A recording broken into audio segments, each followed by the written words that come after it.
So UFC 257 breakdown.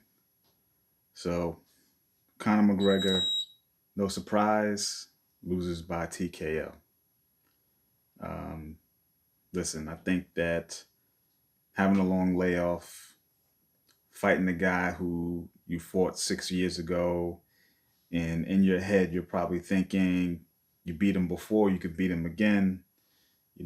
You both had a pretty good run since the last time you fought, but very different fighters and circumstances of how you guys got to where you are when they were fighting last night.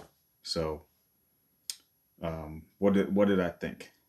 Well, to my just what I expected, Dustin seemed to be able to get hit a little too easy.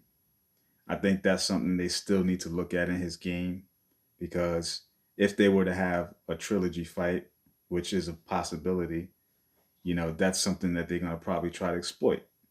Connor did have some success in the first round, and he was able to, to hit him and showed that he still had more power than Dustin. Not that he had the most power that we've seen him have, because I feel like some of those shots in the past would have been KOs. But Dustin's durability obviously is still good and has gotten better, especially moving up to a higher weight class. So not having to cut the weight plays a part into your durability. So, the last time they fought was 145. And I think that was Dustin's last fight at that weight in the first place. So tells us story about, why he was able to withstand those shots that he did in the first round. But I think, counter to that is he also had a good game plan. Throwing the kicks really, really slowed down the counter striker in Connor and, makes him have something to think about. And, I think that's going to be something that a lot of guys are going to look at now. Like I think the game plan for anybody fighting Connor was always to drag him in deep waters.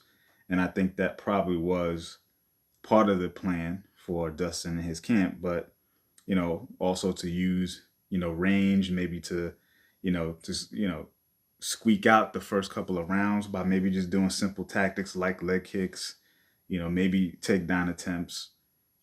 But to me, the takedown attempt was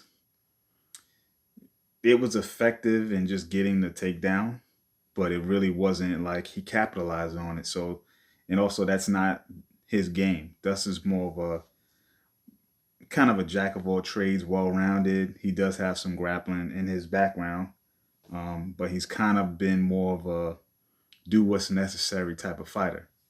So it hasn't been about having one style, and then having a good foundation or familiarity with some other aspects of mixed martial arts so you can be a complete fighter.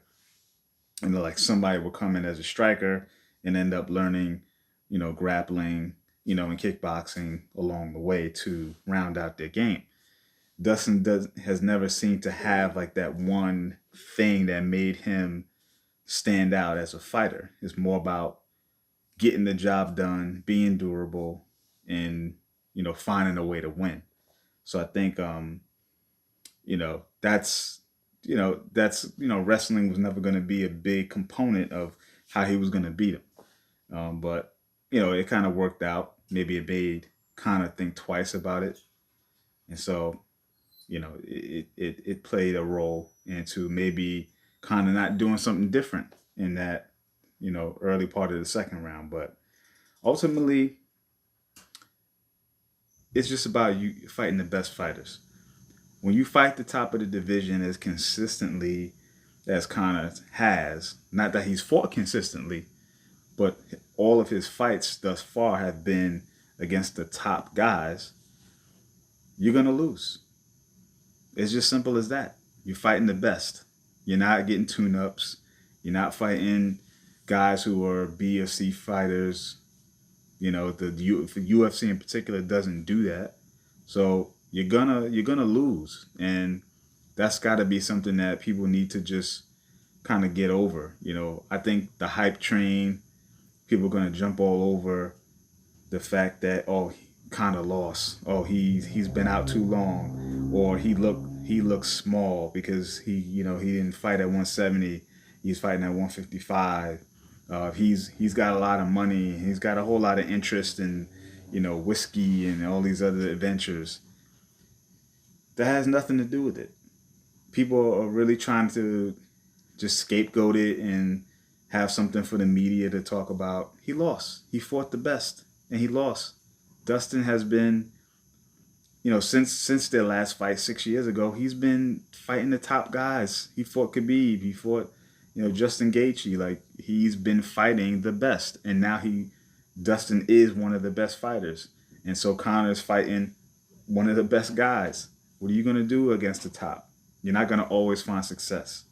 You know, it's just the way it is. You're lucky to do it. We know someone like Khabib, you know, who at this point is seemingly retired, undefeated.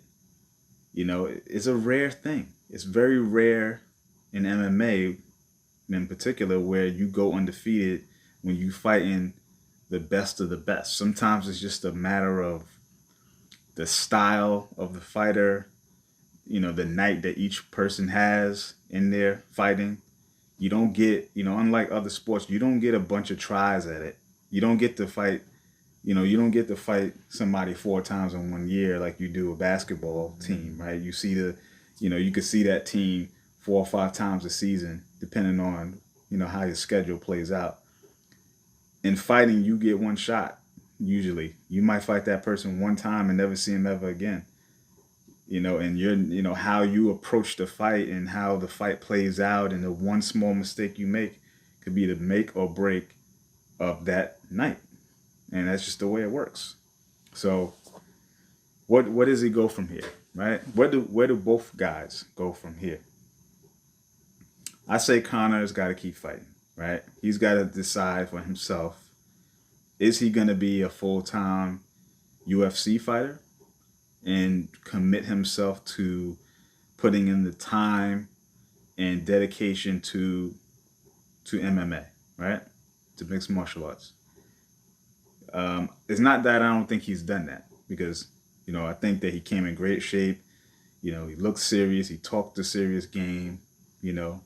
I just think that maybe another level needs to be made, just to make sure that what are you going to leave behind as your legacy at this point, right? That's the key. You've already had success that most other fighters are not going to have. The money, the mainstream appeal, all these things. Now it's about fighting for legacy.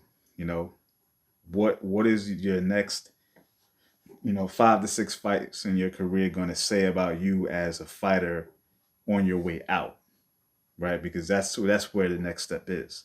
You can't fight forever, so you got to consider what's your next step. What is it going to look like when people talk about you 10, 20 years from now? That's what you're really fighting for, because you got titles, you got that money, you got that mainstream appeal, you got businesses now, you got all that. So goals have already been attained. Now it's about setting new goals. And I think that's where success can kind of leave you in limbo. And when you've already reached it, a certain amount of hunger goes away. And you have to ask yourself, what else do you have to grab, to attain, to set goals for? And at this point, like I said, I think for him, it's just going to be about legacy. Or they're going to talk about you as one of the top 10 guys in the sport. As popular as he is, I don't think we talk about him that way. I think we talk about him in the current state, of his popularity, of his appeal. But I don't think we consider him the best, of one of the best ever. And I think that could be had depending on what kind of fights you have and how you went. So that's what I would say about Conor. Now with Dustin, he's in a peculiar spot, right? He beat the man, right? And Conor, the popular fighter, pay-per-view, numbers are probably going to be great. Kind of as a draw, you're a part of that, so you're going to get a nice, cut of that money, hopefully. And then in terms of your standing in the lightweight division, you are now, I mean, this fight could have potentially been a title fight, but it wasn't. So there's something to be said about what Dustin deserves, right? Because Khabib is essentially retired but hasn't given up the belt. There has been no mention of where the title stands, right? So should Dustin fight for the title next? Who does he fight, right? Because he absolutely has to be that guy, right? Well, Chandler fought in the co-main event, and he knocked out Dan Hooker, who just Dustin already beat in their last fight. But Chandler is new to the UFC as a whole, yet he's a former champion in Bellator. So that's a weird space to be in. Do you put Chandler in the title fight with Dustin? But then you got Charles Oliveira, who's been on an undefeated streak and absolutely deserves a shot.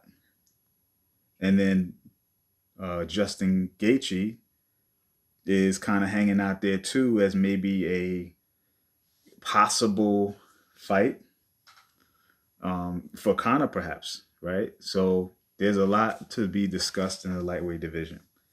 In my opinion, I think that the UFC is reluctant to probably put Dustin in with Charles Oliveira because that is not a big pay-per-view buy. Just to be frank, right? Those guys are not going to sell many pay-per-views.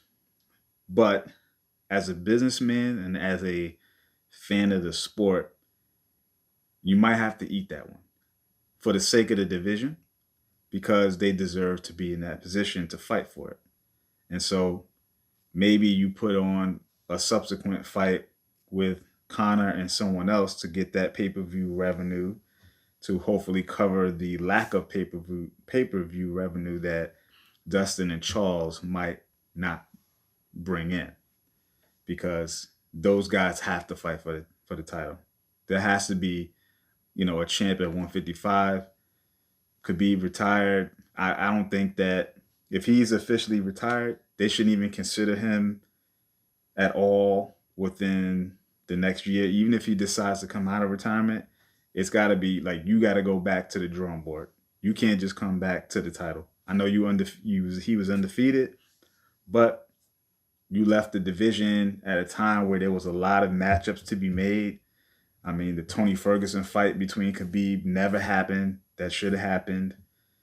So, I mean, there's a lot that was on the table that didn't happen. So, to me, he goes to the back of the line. He has to get a tune-up or two. Shows that he's serious about being a UFC fighter again, if that's the case. And then he can get back in with whoever's the champ at the time.